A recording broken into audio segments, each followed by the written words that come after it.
Everyone, I am going to take you through how I am going to do the background for this page. Just coming a little bit closer. Now I'm going to be using Mungyo Soft Pastels. I'm going to do this one quite slowly because we've got a whole video to show you a background. Pastels can be very quick, but I thought I would just talk you through it slowly. Maybe if you haven't got much confidence in using them, or you haven't used them much or whatever.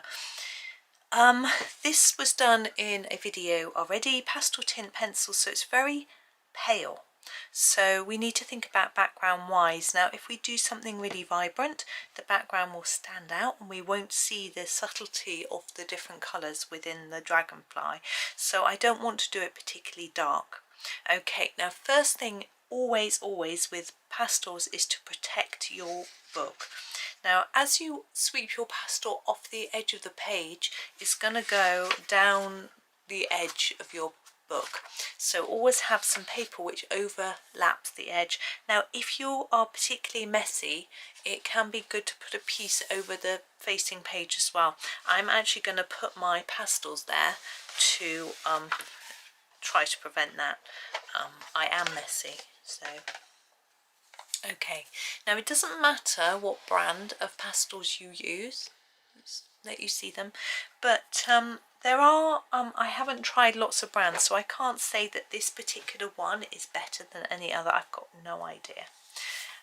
There are, these are the Mungyo, as I said. You can get these online, you can get them in my local art shop has them. I don't know if other art shops do. This is a cotton cloth.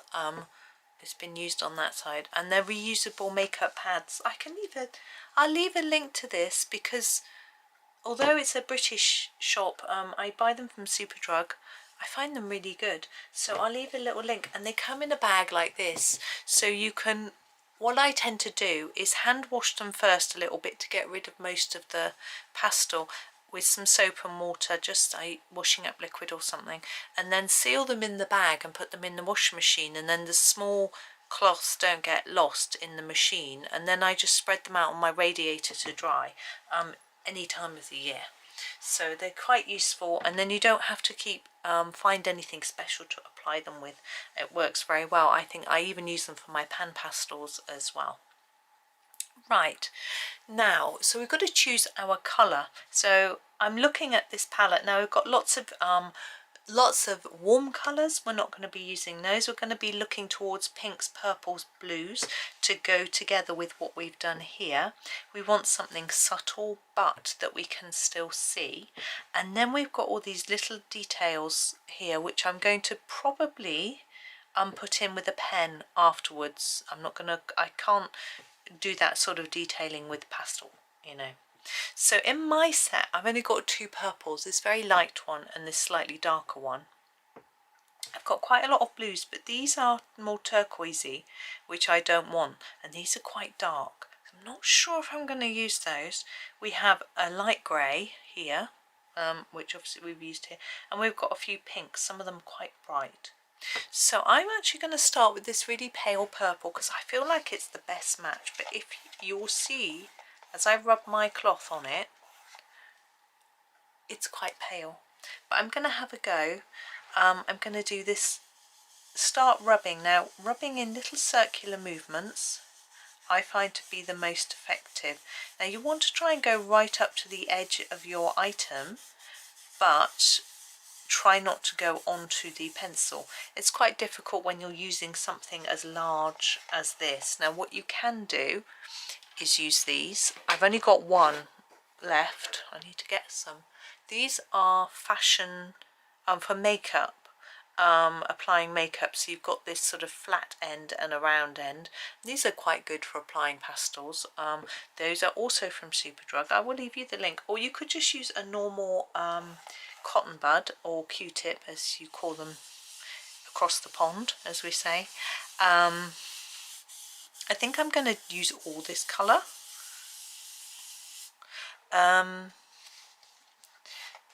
So yes, you can use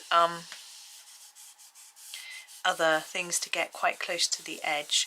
I'm managing okay with this. I think it depends on your particular picture. Now what some people do is they will cut out a template, they will trace this, they'll cut it out, they'll put it on top, and so then they won't get any pastel on it. For me that is too much faff, hassle, and I'm rubbish. I've just realised that it's really bright. Hang on.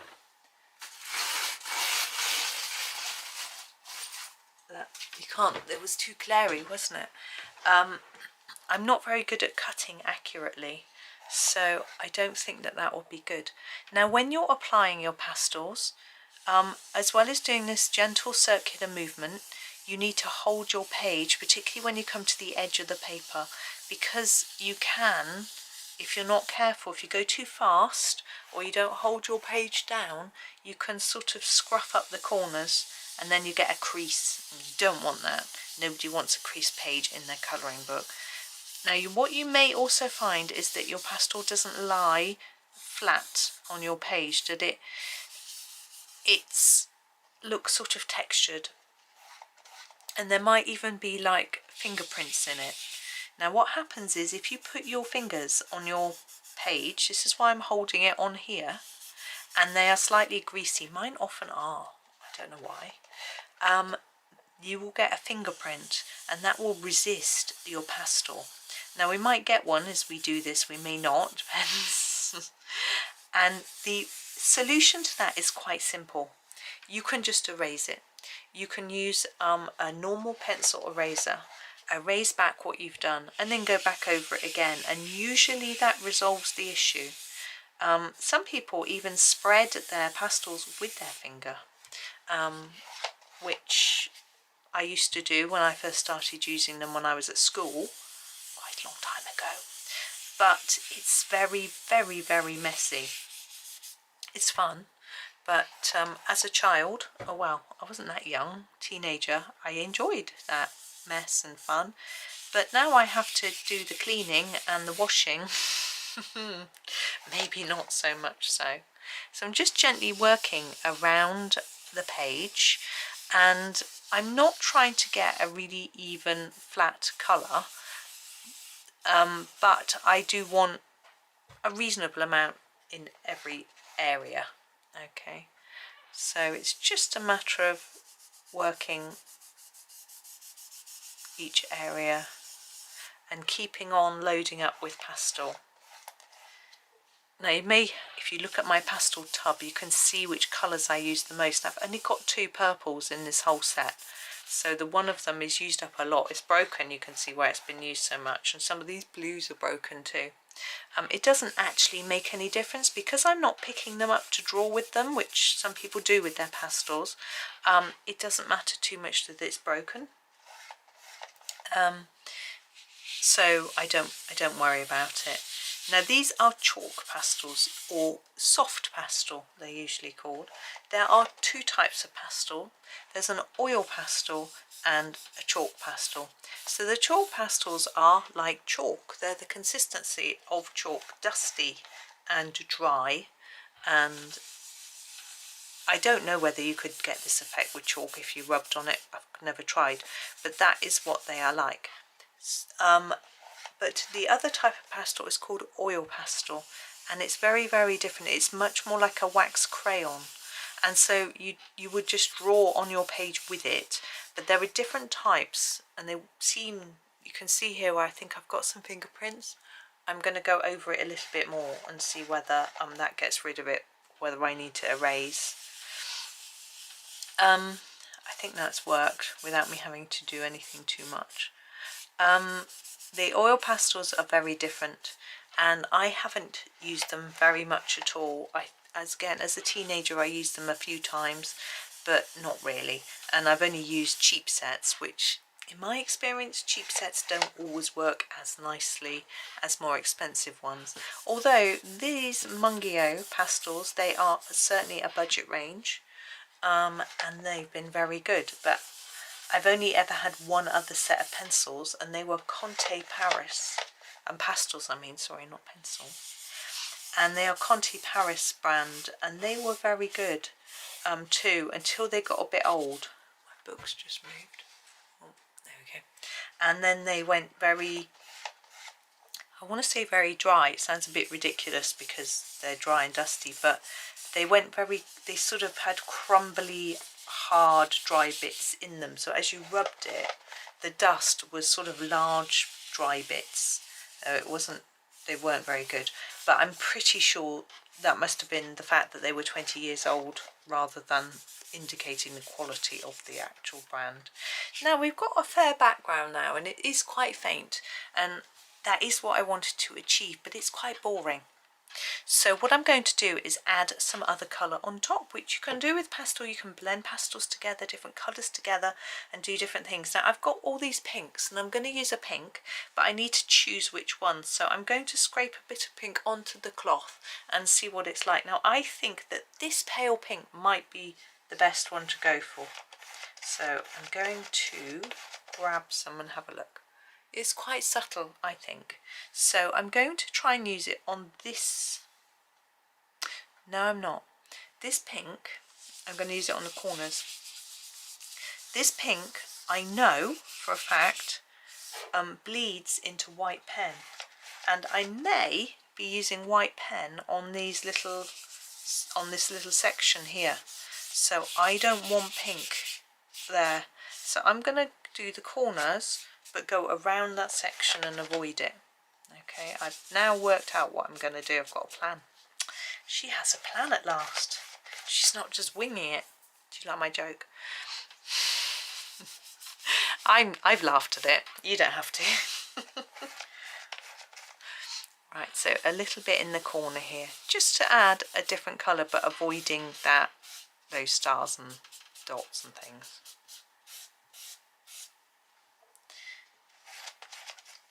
Here, and I'm trying to just incorporate all the colours that we've used in our butterfly. Probably not the grey, although we might use silver on our stars and things. That would sort of incorporate grey-ish.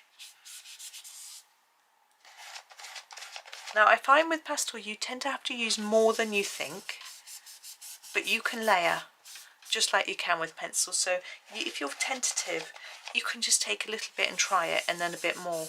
And I would always advise to try on some scrap paper first, because it is a bit of a learning curve. I found it very easy, but I had already used them in my life before.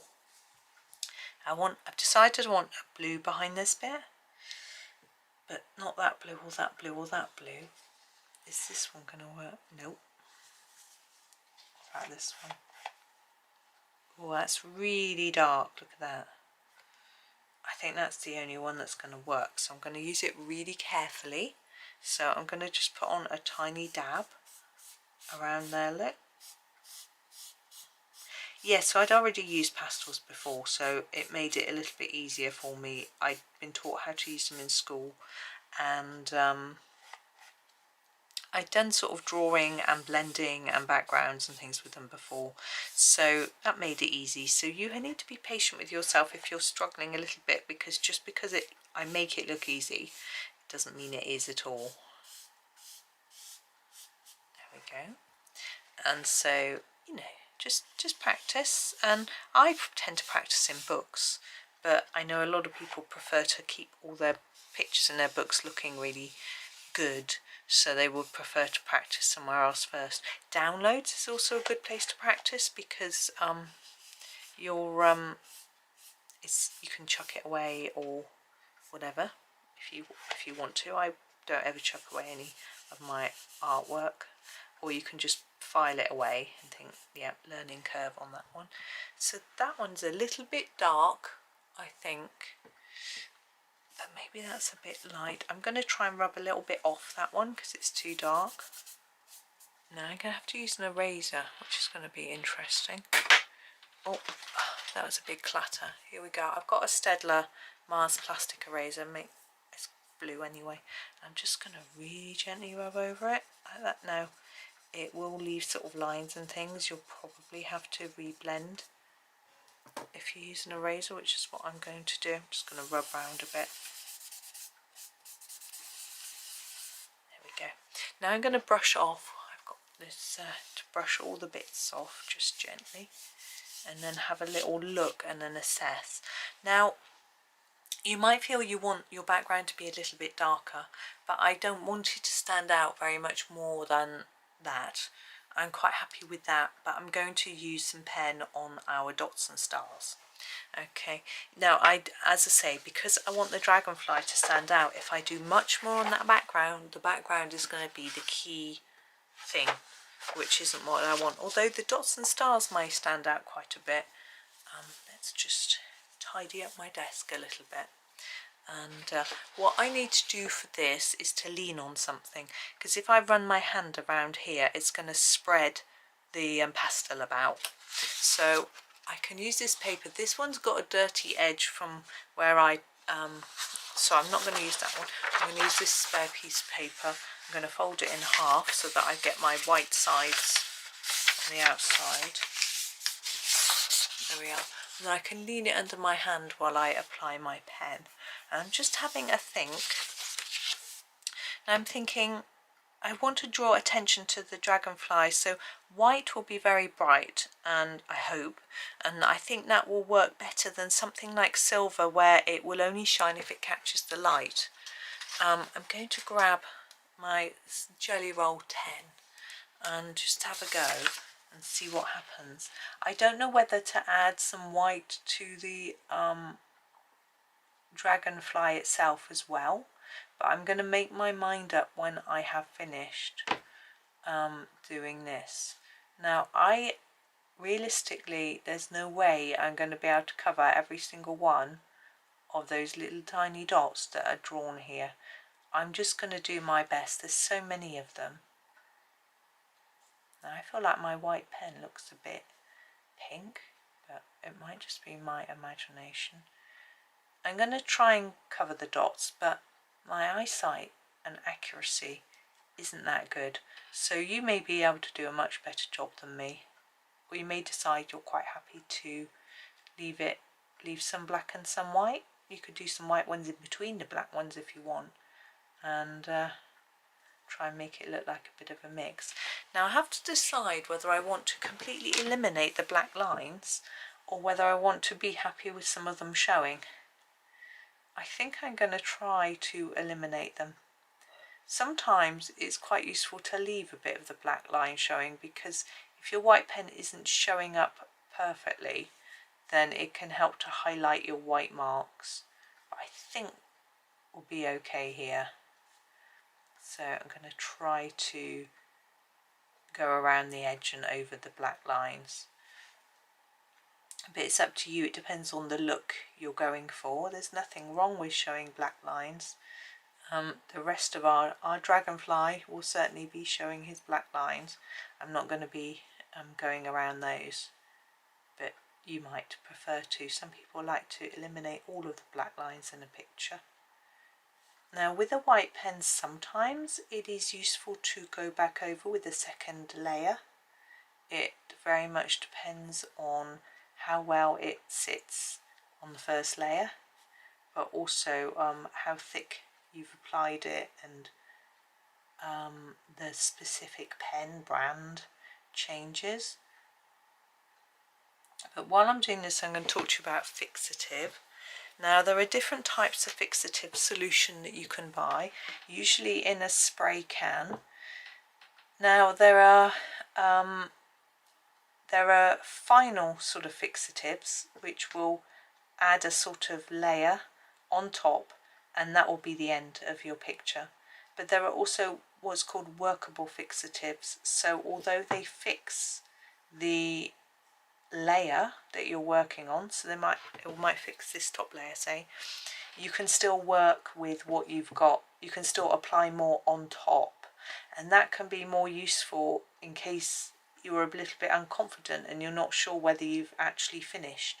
It's also useful if you want to put down your pastel layer first and then spray fixative on it, and then you don't have to lean on a piece of paper like I am.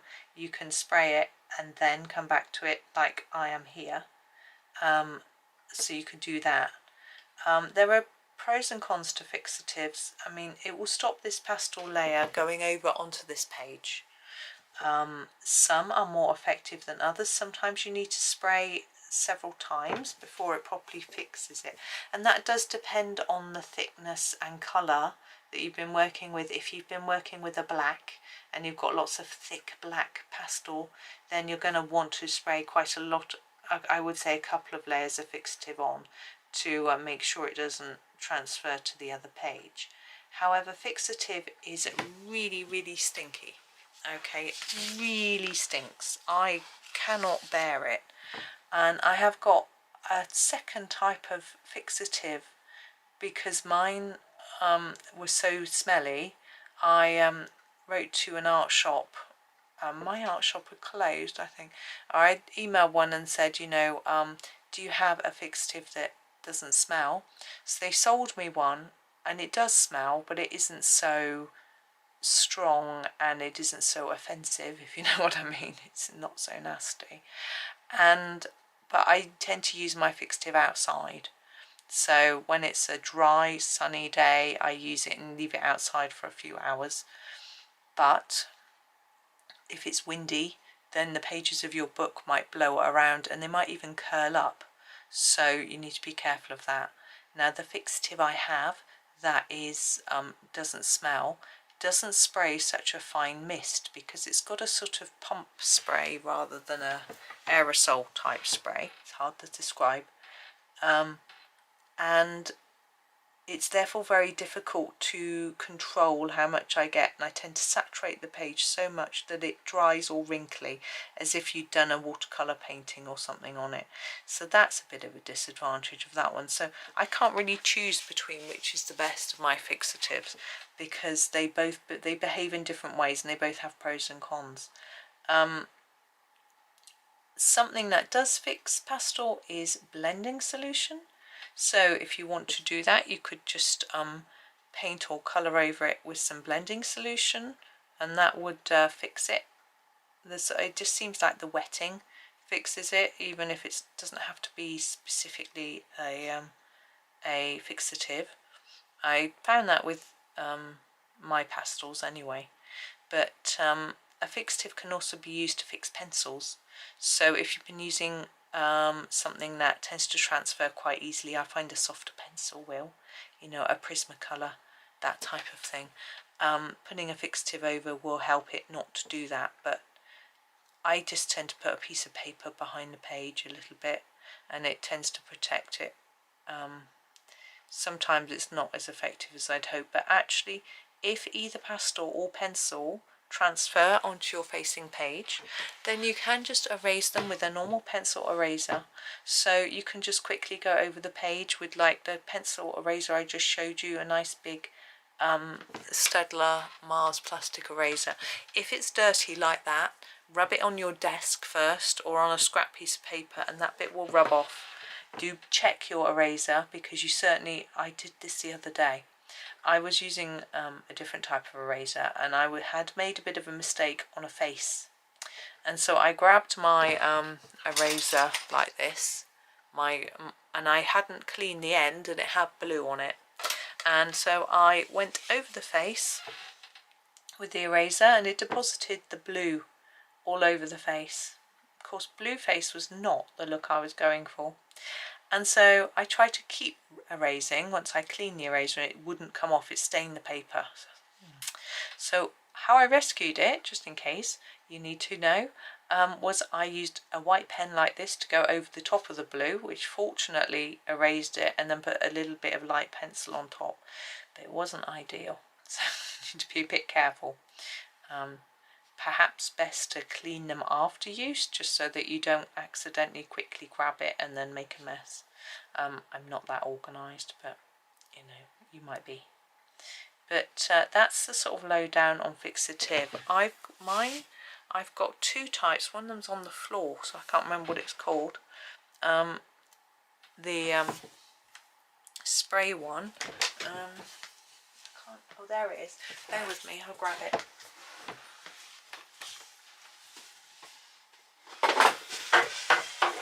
It's fallen down the back of the desk.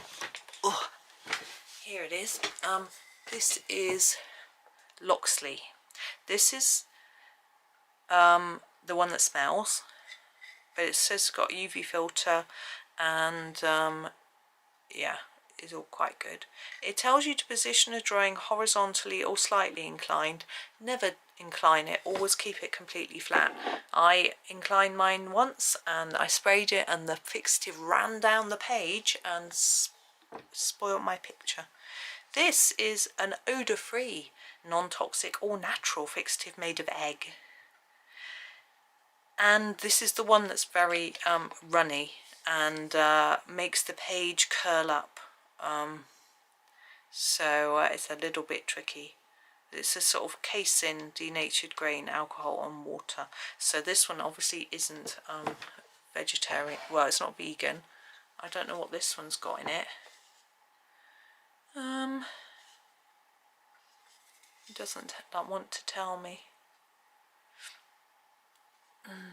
No, it doesn't say. It can be used for charcoal, pastel, pencil, watercolour and acrylic. And this one can be used for soft pastel, oil pastel, chalk, conte, coloured pencil, graphite, charcoal, on paper, UPO, canvas, ceramic, fabric, glass, leather, wood and stone. So they're both quite multifunctional, but yeah. So when people ask me if I use fixative, I usually say not really. Now some people use hairspray. Now hairspray is an interesting option. It does work as a fixative. It applies a sort of sticky layer as it does to your hair to keep things in place, so it does the job. However, I have heard that it dries after a while. The pages can yellow.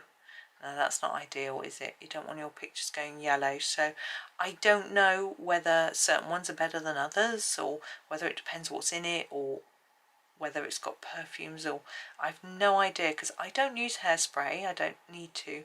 My hair just stays in a big clump, curly clump, without the need to use hairspray. So I've never tried it, but I know people that have, with mixed success. So you could try it on a piece that isn't quite so precious, but I don't know how long it would take to go brown, whether it takes a week or 2 years, or you know, so it could be tricky to experiment with it.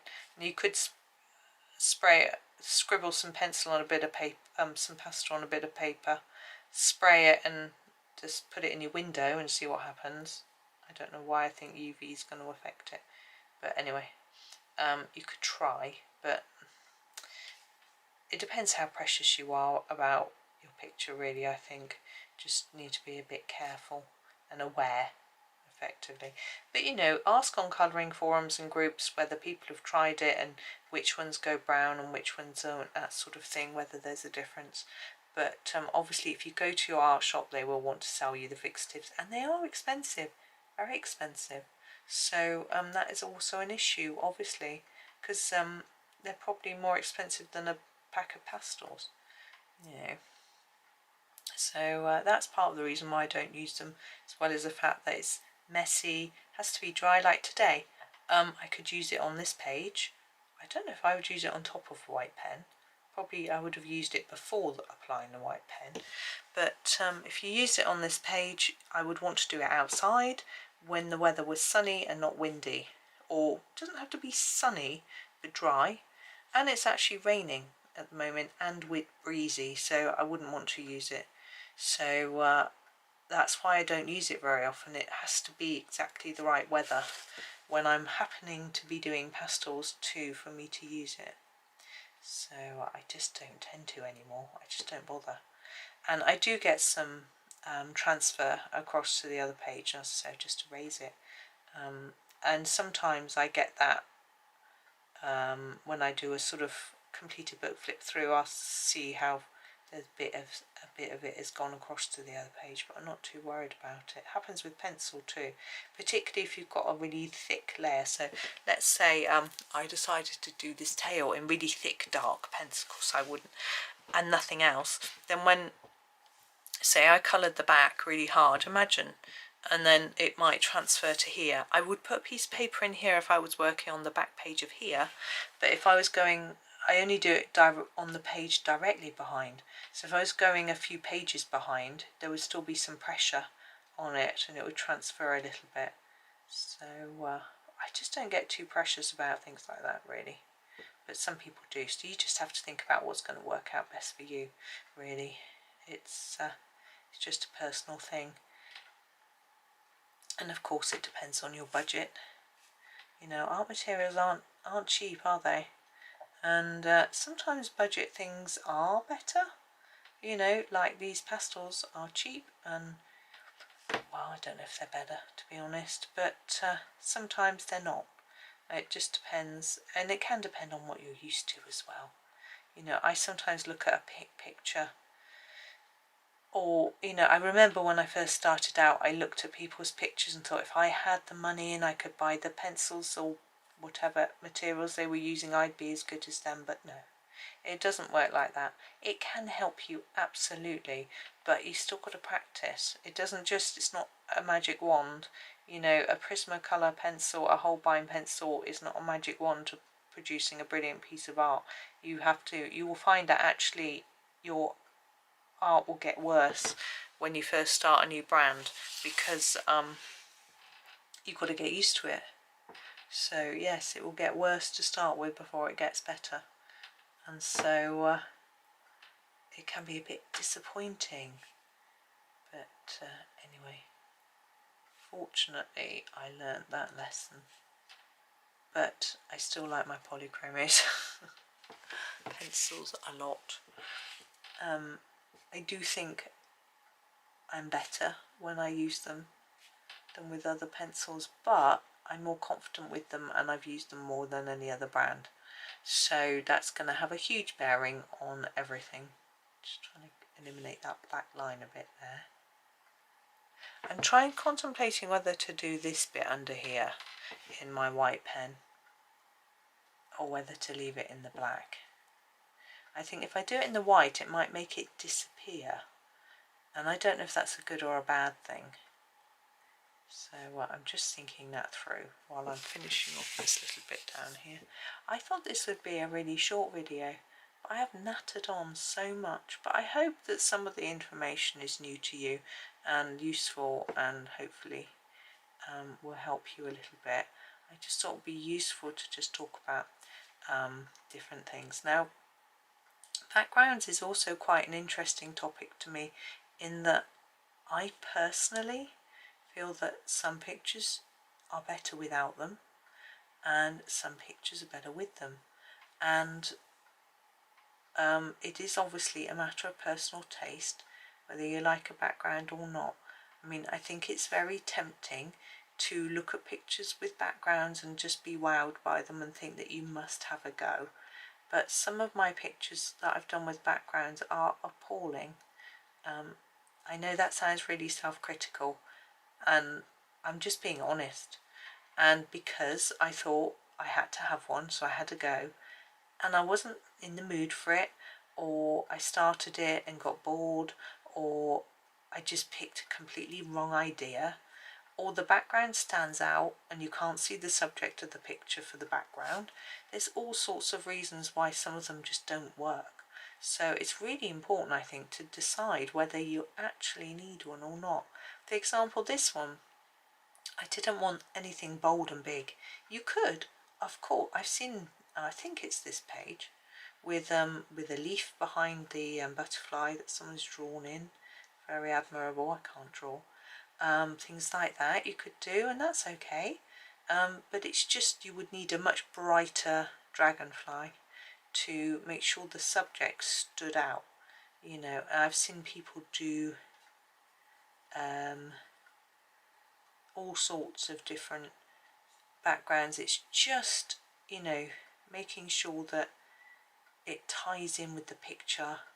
It just works. It doesn't overtake too much, doesn't spoil it, and it's not easy to get that balance right. And as I say, I've made lots of mistakes, and that's what happens when you're learning.